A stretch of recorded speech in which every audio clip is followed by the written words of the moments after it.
খালেদা জিয়া তিনবার তিনি প্রধানমন্ত্রী হয়েছে, অসুস্থ।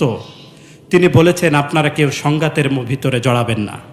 আজকে তাকিয়ে দেখেন গোটা বাংলাদেশে ইমামরা, খতিবরা, বক্তারা খালেদা জিয়ার জন্য দোয়া করেছে, করে নাই? খালেদা জিয়ার জন্য দোয়া করেছে। আবার বাংলাদেশে আরো একজন নেত্রী ছিল, সেই নেত্রীও আবার দেশ ছেড়ে পালিয়ে গিয়েছে।